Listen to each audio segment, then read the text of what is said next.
Welcome to Catalyze. I'm your host, Sarah O'Carroll.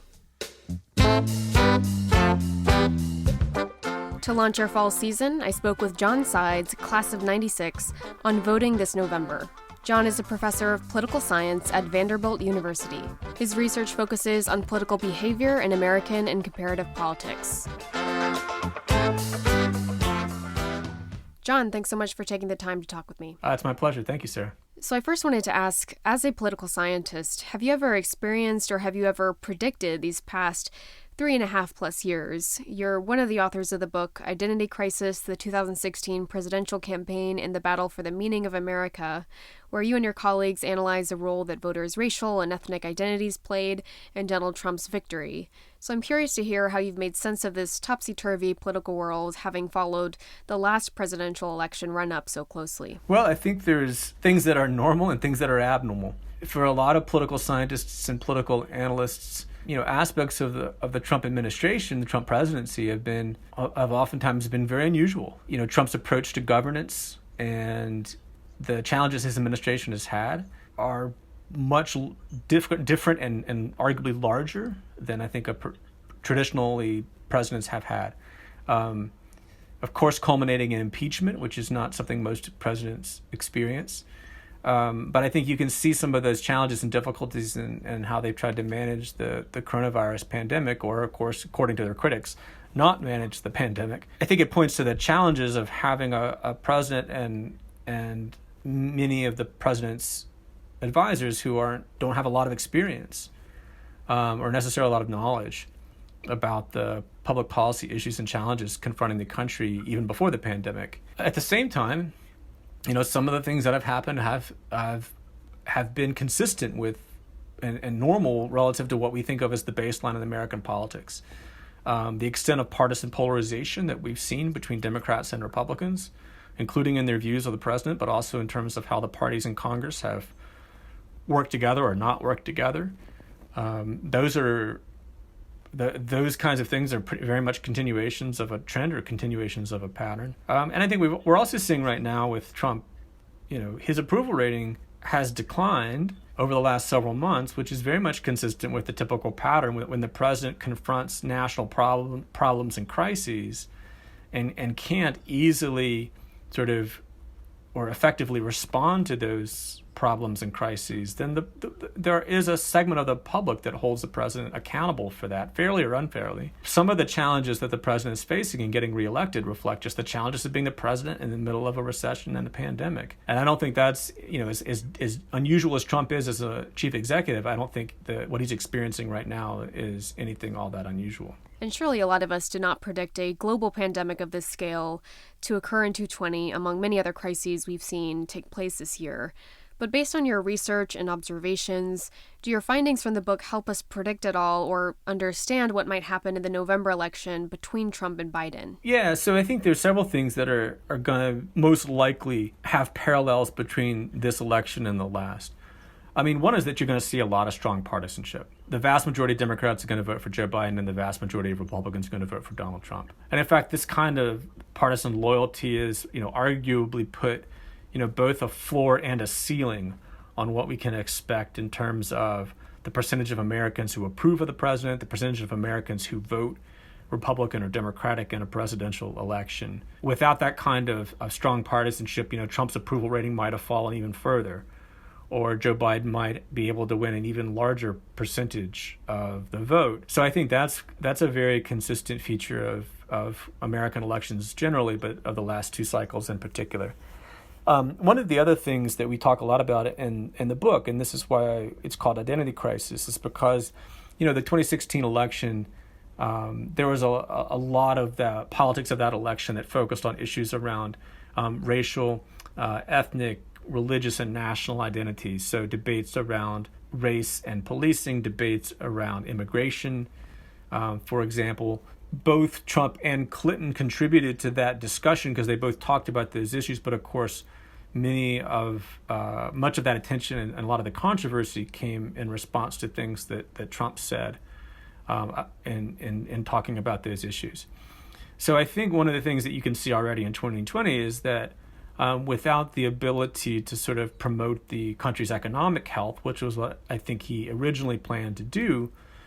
He's turned again to similar themes, similar criticisms of immigrants and immigration, his reaction to the killing of George Floyd and the protests surrounding that, his reaction to the Black Lives Matter movement generally. All of those reflect a similar kind of discourse around identity that sort of sharply characterizes the country in this kind of us and them framework. That's very much what he was doing in 2015 and 2016. The difference, that is true this year, is that he's now confronting these big national problems, which are front and center in Americans' daily lives and in their priorities for the country and their government. And it's not quite clear whether, sort of changing the subject to focus on let's say the dangers of the protesters in Portland, Oregon, is really enough to keep people from thinking more about the challenges the country's facing and whether or not the incumbent administration bears some responsibility for those things. Now, switching to the Joe Biden and Kamala Harris ticket, do you have any thoughts on how the vice presidential running mate, who of course is biracial, may affect voter participation among certain demographics this November, having tracked these sort of variables for the last election? Yeah, it's a good question. I mean, we don't really have a great amount of data to speak to this because, she's a singular figure. We haven't had a vice presidential candidate who was, identifies as an African-American woman. I do think that there are a number of people within the Democratic Party who are leaders and sort of activists within the party who feel strongly that as the party's become transformed such that something like 40% of self-identified Democrats are not white, that the leadership of the party needs to reflect that. And when the leadership doesn't reflect that, it runs the risks of failing to engage and mobilize communities within the party that are communities of color. I don't know whether the racial and ethnic background of the vice presidential nominee is going to prove to be a major motivating factor. I mean, that's one of the hypotheses that I think it's going to be great to test and figure out when the election's over. But I do think that increasingly it's difficult for the Democratic Party symbolically to offer leadership that is merely reflects the just people, politicians who are white men. And so you can see in the selection of Harris, I think, the way in which the Democratic Party has evolved. And I should also note that one of the things that we talked about in our book that we could see in the run-up to 2016, but even since 2016, even in the short time that we had to look at data after the election, the Democratic Party's not just changing in terms of what percentage of the party is white or non-white. It's changing in terms of the way that the party thinks about issues related to race and civil rights and immigration. And not just because of there's more people who are immigrants themselves or of children of immigrants and the like, but it's because white native-born Democrats have become more liberal on these issues. And events like the killing of Floyd has only, I think, helped to further that.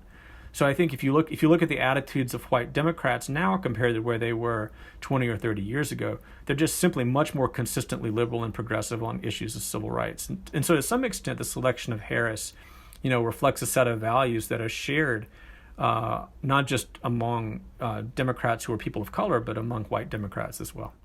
We'll be right back.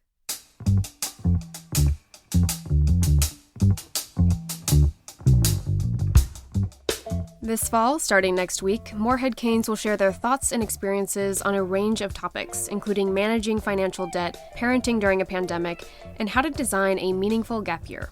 The first event, called A Polarized America Saving the Art of Agreeable Disagreement, is on Wednesday, September 9th at 4 p.m. Eastern Time. You can view the full slate of events on the MCN. And now, back to the show. So I now want to ask you some questions about the post office. From your perspective, just how real is the threat to our next election that we're reading about in the news with respect to the post office's potential implosion? And how concerned should we be as we see all these headlines about the institution's woes? And in what specific ways should we be concerned? One of the things that's clearly concerning is the way in which voting by mail has been mischaracterized as simply a channel for fraud.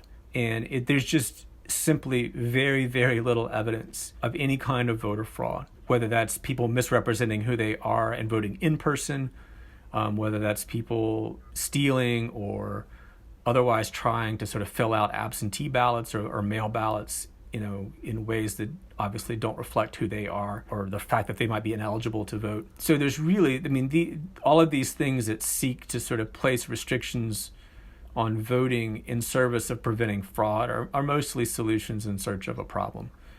So that to me is a very concerning thing.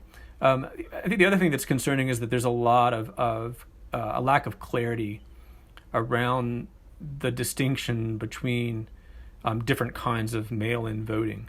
There are a handful of states that either already provide every citizen with a ballot that they send via the mail or are going to do that now because of the pandemic.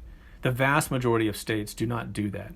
The vast majority of states require the voter to request a ballot, and then upon request, that ballot is mailed into them. So this distinction, I think, has been obscured in some of the statements of the president and some other commentators.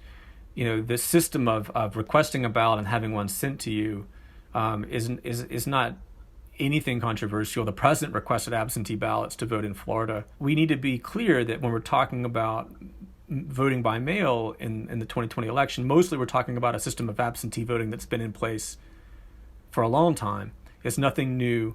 It's likely not going to produce any worse outcomes than it produced before. So those are two, I think, kind of pieces of misinformation, I think, that have to be worked on.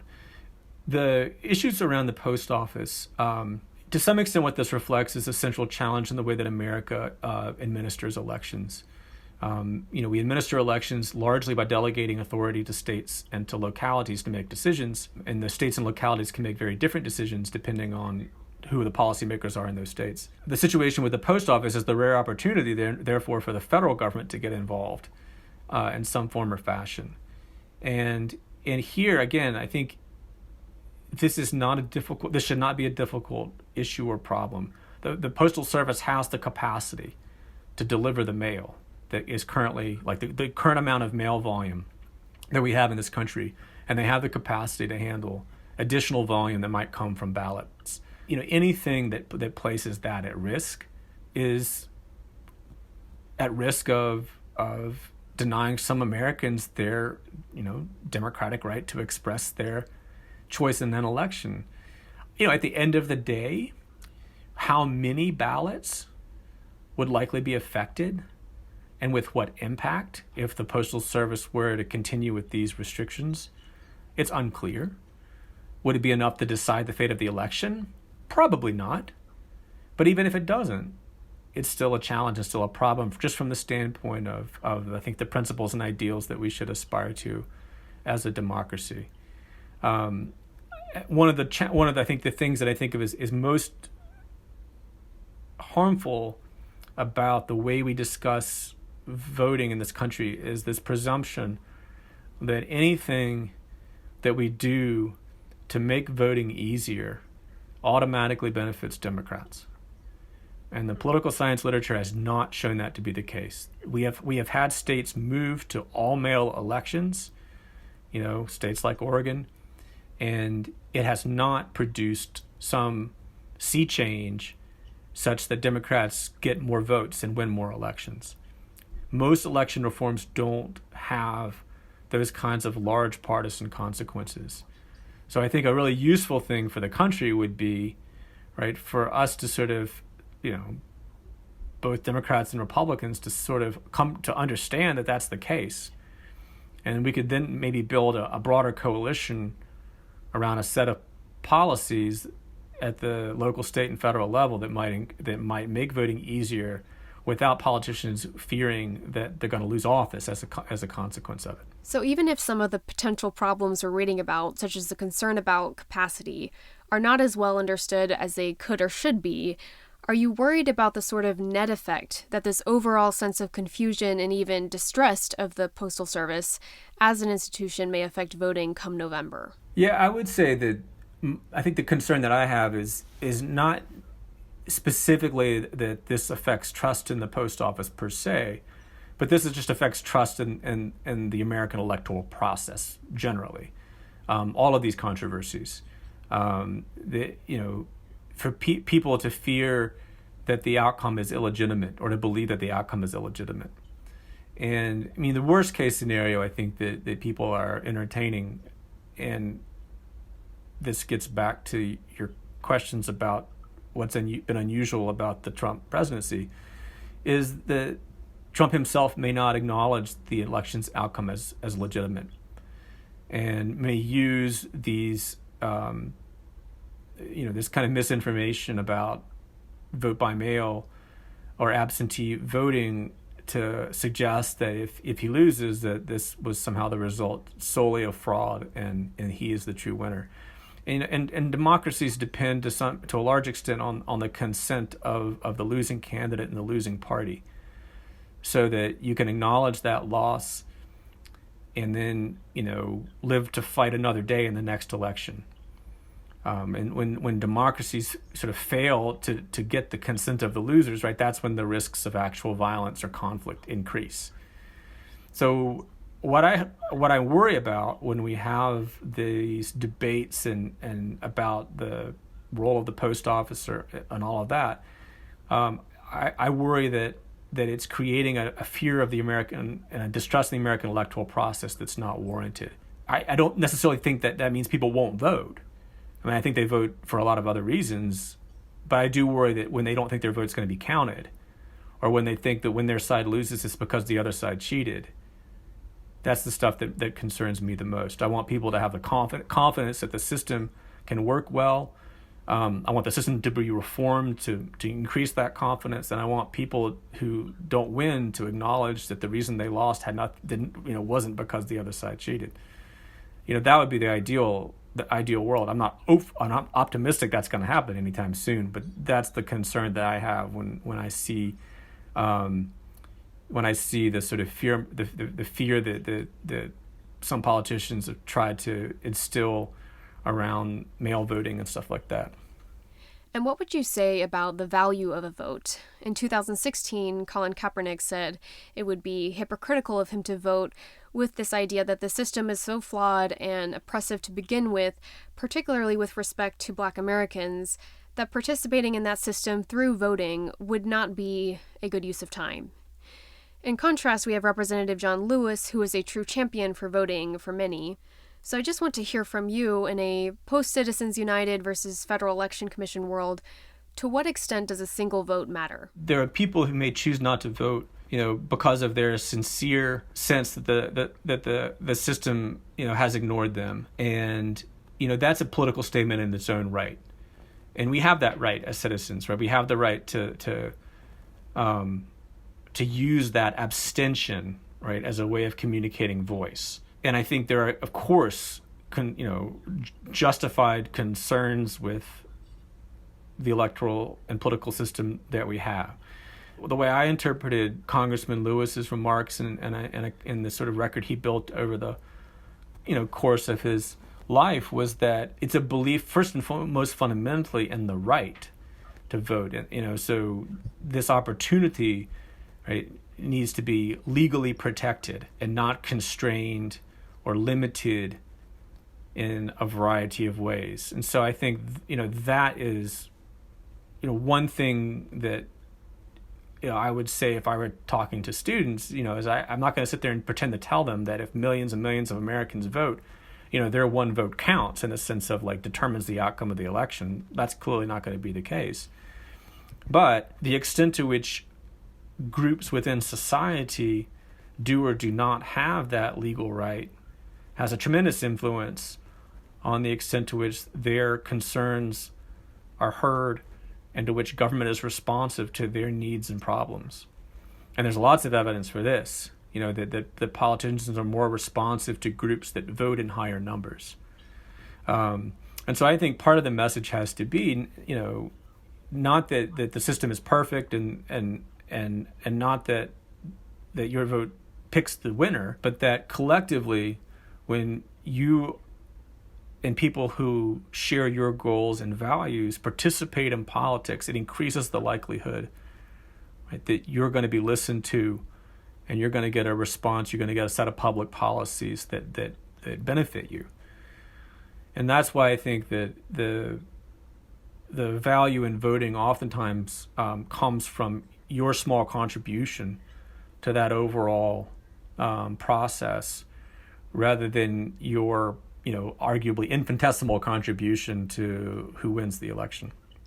Finally, in the interest of time, I just wanted to close with a question about your work with the Washington Post. You're one of the co-founders of the Monkey Cage, and now as a publisher. How is the outlet planning on approaching political coverage this fall, and what questions are you all asking right now? Sure. I mean, I'll just say a little bit about the Monkey Cage and how it approaches its work. I mean, we're a site that publishes analysis by social scientists and particularly political scientists, and that's based on the premise that there's important ideas and expertise that academics have, but they don't often have the ability to share with a broader audience outside of universities. So what we're trying to do is give scholars a forum to communicate. So, when we're thinking about the 2020 election, there's a lot of interesting and important questions that scholars can shed light on. Of course, a lot of that has to do with the attitudes of voters, with the choices that they plan to make and will ultimately make, over the fall, culminating in Election Day. But we're also interested in some of the very things that we've discussed in this conversation, like what are the challenges confronting the way that we design and hold elections in this country with regard to absentee balloting or vote by mail? What percentage of Americans who mail a ballot in have that vote rejected, and why? And who is more likely to have their ballot rejected? How can we improve the process to make that less likely? So political scientists are oftentimes able to provide, I think, very specific and useful expertise and guidance on these kinds of questions. In the aftermath of the election, there's going to be a lot of conversation, I think, on the Monkey Cage and elsewhere, just about big topics in political reform. This will be particularly true if President Trump loses, and we're moving toward a Biden administration. No one who looks at politics thinks it works very well. That was true before President Trump, and it certainly has been true over the last several years. And so there's going to be a lot of, I think, ideas that are going to be discussed about, let's say, the relative balance of power among the executive branch, the legislative branch, and the judiciary. How we should think about the power of the executive branch and the privileges of the executive branch, and whether those need to be curtailed in certain ways, or whether the legislature and the judiciary are able to do enough to provide checks on the executive as the founders intended. There's just no end of things that we can publish and write about. It would be nice, actually, if there were fewer things, because it means the news would be a little more quiet for a change. And we could all live in some peace. But I don't see that as happening. And so, hopefully we'll continue to be able to use the research and the ideas of these scholars to shed some light on these important questions. We'll have to closely follow the Monkey Cage, and I'll drop the link in the episode description. Thank you so much again. I really appreciate it. Thank you very much, Sarah. Take care. Thank you for listening to Catalyze. I'm your host, Sarah O'Carroll, and that was John Sides, Class of 96. For the second part of our series on civic engagement, you'll hear from Greer Webb, Class of 23, a community organizer and activist and the co-founder of Young Americans Protest and the NC Town Hall. You can let us know what you thought of the episode or who you want to hear from next by finding us on Twitter or Instagram at Morehead-Cain, or you can email us at communications@moreheadcain.org. Until next time, stay safe and stay healthy.